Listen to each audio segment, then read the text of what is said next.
जय सिया राम, राधे राधे। कैसे हो आप सब? आई होप आप सब अच्छे होंगे। कैसे हुई कुंती की मृत्यु, जानिए 12 रहस्य चौंकाने वाले। कुंती एक अद्भुत महिला थी। पति की मृत्यु के बाद कैसे उन्होंने अपने पुत्रों को हस्तिनापुर में दालिख करवाकर गुरु द्रोणाचार्य से शिक्षा दिलवाई और अंत में उन्हें राज्य का अधिकार दिलवाने के लिए प्रेरित किया। यह सब जानना अद्भुत है। एक स्त्री की संघर्ष कहानी में द्रौपदी का नाम तो लिया जाता है, लेकिन कुंती की कम ही चर्चा होती है। आओ जानते हैं कुंती के बारे में 10 रहस्य। उन्हें आप शायद ही जानते होंगे। नहीं मिला माता पिता का प्यार। यदुवंशी राजा शूरसेन की पृथा नामक कन्या और वसुदेव नामक एक पुत्र था। पृथा नामक कन्या को राजा शूरसेन ने अपनी बुआ के संतानहीन लड़के कुंती भोज को गोद दे दिया। कुंती भोज ने इस कन्या का नाम कुंती रखा। इस तरह पृथा अर्थात कुंती अपने असली माता पिता से दूर रही। जैसे दशरथ ने अपनी पुत्री शांता को अंग देश के राजा रोमपद को गोद दे दिया था। श्री कृष्ण की बुआ थी कुंती। वासुदेव का विवाह कंस की बहन देवकी से हुआ था। देवकी से कृष्ण का जन्म हुआ। इस तरह कुंती के श्री कृष्ण के पिता वासुदेव की बहन और भगवान श्री कृष्ण की बुआ थी। यही कारण था कि वह भगवान श्री कृष्ण ने कुंती का हर कदम पर साथ दिया था। श्री कृष्ण और कुंती एक दूसरा रिश्ता भी था। श्री कृष्ण और अर्जुन आपस में सौतेले भाई थे, लेकिन जब अर्जुन ने श्री कृष्ण की बहन सुभद्रा से विवाह किया तो वे आपस में जीजा साले भी बन गए। दुर्वासा ऋषि ने दिया देव आवाहन मंत्र। कुंती अपने महल में आए महात्माओं की सेवा करती थी। एक बार महर्षि दुर्वासा भी पधारे। कुंती की सेवा में प्रसन्न होकर दुर्वासा ने कहा, पुत्री, मैं तुम्हारी सेवा से अत्यंत प्रसन्न हूँ। अतः तुझे एक ऐसी मंत्र देता हूँ जिसके प्रयोग से तू जिस देवता का स्मरण करेगी वह तत्काल तेरे समक्ष प्रकट हो कर तेरी मनोकामना पूर्ण करेंगे। इस तरह कुंती को एक अद्भुत मंत्र मिल गया और मंत्र के ट्रायल से उत्पन्न हुआ कर्ण। एक दिन कुंती के मन में आया कि क्यों ना मैं इस मंत्र की जांच कर ली जाए, कहीं यह यूं ही तो नहीं। तब उन्होंने एकांत में बैठकर उस मंत्र का जाप करते हुए सूर्यदेव को स्मरण किया और उसी क्षण सूर्यदेव प्रकट हो गए। कुंती हैरान परेशान, अब क्या करे। तब कुंती ने सूर्यदेव से एक पुत्र की कामना कर दी। जब कुंती हो गई गर्भवती तब लज्जावश यह बात वह किसी से नहीं कह सकी और उसने यह छुपा कर रखा और समय आने पर उसके गर्भ से कवच कुंडल धारण किए हुए एक पुत्र उत्पन्न हुआ। कुंती ने उसे एक मंजूषा में रखकर रात्रि को गंगा में बहा दिया। वह बालक गंगा में बहता हुआ एक किनारे से जा लगा और उस किनारे पर ही धृतराष्ट्र का सारथी अधिरथ अपने अश्व को जल पिला रहा था। उसकी दृष्टि मंजूषा में रखे इस शिशु पर पड़ी। आधिरथ ने उस बालक को उठा लिया और अपने घर ले आया। आधिरथ निसंतान था।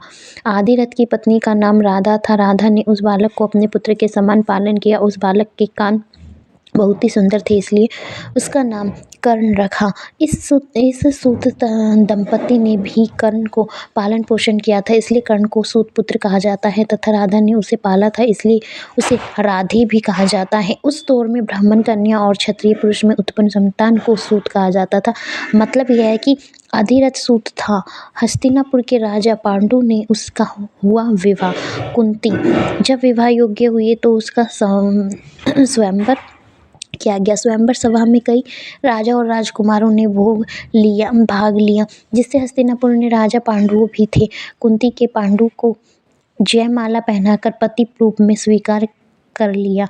कुंती को वैवाहिक जीवन सुख में नहीं रहा। एक बार आखेट के दौरान पांडु हिरण समझकर मैथुरथ पर एक किन्नर ऋषि को मार देते हैं। वे ऋषि मरते वक्त पांडु को शाप देते हैं कि तुम भी मेरी तरह मरोगे जब तुम मैथुरथ रहोगे। इस शाप के चलते पांडु अपनी पत्नियों के साथ जंगल चले जाते हैं। पांडु को 2 पत्नियां कुंती और माद्री थी।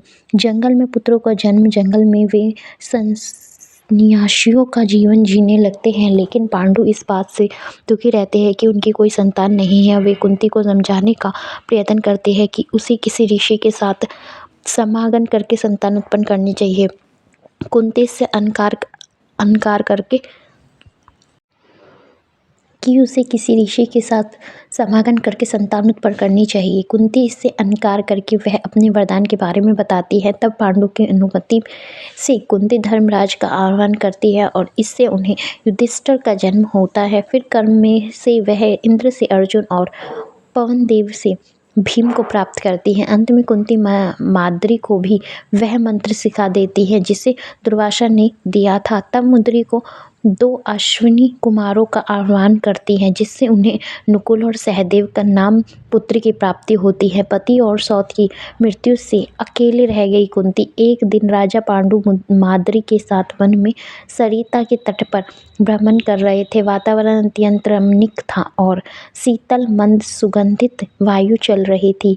सहसा वायु के झोंके से माद्री का वस्त्र उड़ गया और इससे पांडु का मन चंचल हो उठा और वे मिथुन में प्रवृत्त हुई ये थे कि शापवश उनकी मृत्यु हो गई। कहते हैं कि माद्री उनके साथ सती हो जाती है जब कुंती के समक्ष 5 पुत्रों के पालन पोषण का संकट खड़ा हो जाता है। बस यहीं से कुंती के जीवन का एक नया संघर्ष प्रारंभ होता है। हस्तिनापुर में अपने पुत्रों के हक की लड़ाई। अपने पति की मृत्यु के बाद कुंती ने मायके की सुरक्षित जगह पर जाने की वजह ससुराल की सुरक्षित जगह को चुना, जहां 5 पुत्रों के भविष्य और पालन पोषण के नियमित अपने हस्तिनापुर में का रुख गया, जो कि उसके जीवन का एक बहुत ही कठिन निर्णय और समय था। कुंती ने वहां पहुंचकर अपने पति पांडु के सभी हितैषियों से संपर्क कर उनका समर्थन जुटाया। सभी के सहयोग से कुंती आखिरकार राजमहल में अपनी जगह बनाने में कामयाब हो गई। कुंती और समर्थकों के कहने पर धृतराष्ट्र और गांधारी को पांडु का पुत्र मानना पड़ा। राजमहल में कुंती का सामना गांधारी, शकुनी और दुर्योधन से हुआ, जिन्होंने उसके समक्ष कई चुनौतियां खड़ी की। कुंती वसुदेव जी की बहन और भगवान श्री कृष्ण की बुआ थी, तो गांधार नरेश की पुत्री और राजा धृतराष्ट्र की पत्नी थी। किंतु कुंती और गांधारी में अपने अपने पुत्रों को राज्य का पूर्ण अधिकार दिलाने की अप्रत्यक्ष जंग शुरू हो गई। पांडवों के खिलाफ षड्यंत्र शकुनी और दुर्योधन ने मिलकर पांडवों को मारने के लिए कई षड्यंत्र रचे। एक बार उन्होंने दुर्योधन को जगह देकर गंगा में फेंक दिया और मूर्छित अवस्था में भीम बहते हुए नागों के लोक पहुंच गए। वहां विषैले नागों ने उन्हें खूब डसा, जिससे भीम के शरीर का जहर कम होने लगा, यानी जहर से जहर ही को काट होने लगी। जब भीम की मूर्छा टूटी तब उन्होंने नागों को मारना शुरू कर दिया और यह खबर नागराज वासुकी के पास पहुंची। तब वे स्वयं भीम के पास आए और वासुदेव के साथ ही आर्यक नाम के भीम को पहचान लिया। आर्यक नाम नाग भीम के नाना थे, अर्थात कुंती के पिता के पिता। भीम ने उन्हें अपनी गंगा में धोखे से बहा देने का किस्सा सुनाया। यह सुनकर आर्यक नाग ने भीम को हजारों हाथियों का बल प्रदान करने वाले कुंडों का रस पिलाया, जिससे भीम और भी शक्तिशाली हो गए। लाक्षागृह से बची कुंती और पांडव शकुनी और दुर्योधन के छल से एक बार कुंती और पांडवों के वारणावत में लाक्षागृह में रुकवा दिया। लाक्षागृह अर्थात लाख से बना घर। योजना के अनुसार रात में इस घर में आग लगाने की योजना थी, लेकिन जब विदु को इस षड्यंत्र का पता चला तो उन्होंने युधिष्ठिर तक यह सूचना पहुंचाई। तब पांडव एक सुरंग बनाकर वहां से बच निकल गए। जिस रात आग लगने की योजना थी उस दिन पांडवों ने ग्रामीणों के लिए एक भोज का आयोजन किया। उस आग में कुछ ग्रामीण जलकर मर गए थे। उसी दिन पांडव सुरंग से बाहर निकल गए। बाद में कुछ जली हुई लाशों को कुंती पांडवों की लाश मान लिया गया। जंगल में रही कुंती पांचों पांडव लाक्षागृह से बचने के लिए एक रात जंगल में सो गए थे और भीम पहरा दे रहे थे। जिस जंगल में सो रहे थे जंगल नरभक्षी राक्षस राज हिडिंबा का था। उसकी पुत्री का नाम हिडिंबा था। हिडिंबा ने हिडिंबा को जंगल में मानव का शिकार करने के लिए भेजा। हिडिंबा जब जंगल गई तो इसने भीम को पहरा देते हुए देखा और बाकी पांडव अपनी माता कुंती के साथ सो रहे थे। भीम को देखकर वह मोहित हो गई और बाद में कुंती के आदेश से भीम को उससे विवाह करना पड़ा, जिससे उसको एक पुत्र मिला और जिसका नाम घटोत्कच रखा था। कुंती के कारण द्रौपदी बनी पांचों पांडवों की पत्नी कुंती की ने भी पांडवों के साथ जंगल में 12 साल गुजारे। जब जुए के खेल में पांडव हार गए तो उन्हें 12 साल का वनवास और 1 साल का अज्ञातवास हुआ। इस दौरान पांचों पांडवों एक कुम्हार के घर में रहा करते थे और भिक्षाटन के माध्यम से अपना जीवन यापन करते थे। ऐसे में भिक्षाटन के दौरान उन्हें द्रौपदी के स्वयंवर की सूचना मिली। वे भी उस स्वयंवर प्रतियोगिता में शामिल हुई और उन्होंने द्रौपदी को जीत कर वे जब घर लाए तो कुंती के बगैर देखे ही कह दिया कि जो भी लाए हो आपस में बांट लो। यह सुनकर पांडवों को बड़ा आश्चर्य लगा। हालांकि इसके पीछे एक और दूसरी कहानी भी जुड़ी हुई है। कुंती ने लिया जब कर्ण से वचन। श्री कृष्ण ने युद्ध के इन वक्त पर कर्ण को यह राज बता दिया था कि कुंती तुम्हारी असली माँ है। एक बार कुंती कर्ण के पास गई और उससे पांडवों की ओर से लड़ने का आग्रह करने लगी। कुंती के लाख समझाने पर भी कर्ण नहीं माने और कहा कि जिसके साथ मैंने अब तक का अपना सारा जीवन व्यतीत उसके साथ भी मैं विश्वासघात नहीं कर सकता। तब कुंती ने कहा कि क्या तुम अपने भाइयों को मारोगे। इस पर कर्ण ने बड़ी ही दुविधा की स्थिति में वचन दिया, माते तुम जानती हो कि कर्ण के यहाँ याचक बनकर आया कोई भी खाली हाथ नहीं जाता। अतः मैं वचन देता हूँ कि अर्जुन को छोड़कर मैं अपने भाइयों पर शस्त्र नहीं उठाऊंगा। कुंती के द्वारा यह वचन लेने के कारण ही युधिष्ठिर कई बार कर्ण से बच गए।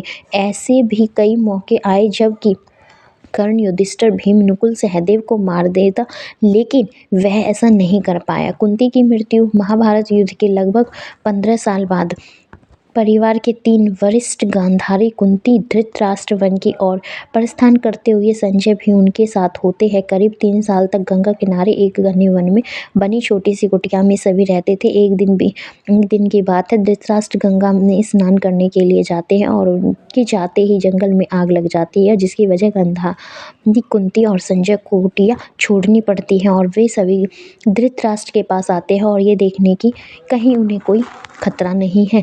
संजय ने सभी को जंगल से चलने के लिए कहता है क्योंकि पूरा जंगल आग से जल गया था, लेकिन धृतराष्ट्र उन्हें कहते हैं कि यही तो बड़ी घड़ी है जब उन्हें मोक्ष की प्राप्ति होगी। तीनों लोग वहीं रुक जाते हैं और उनका शरीर उस आग में झुलस जाता है। संजय उन्हें छोड़कर हिमालय की ओर प्रस्थान करते हैं जहाँ वे एक सन्यासी की तरह रहते हैं। इस तरह 1 साल बाद नारद मुनि आकर युधिष्ठिर को उनके परिवारजनों की मृत्यु का सुखद समाचार देते हैं और युधिष्ठिर वहाँ जाकर उनके अंतिम संस्कार का क्रियाकर्म कर पिंडदान आदि कर्म करते हैं।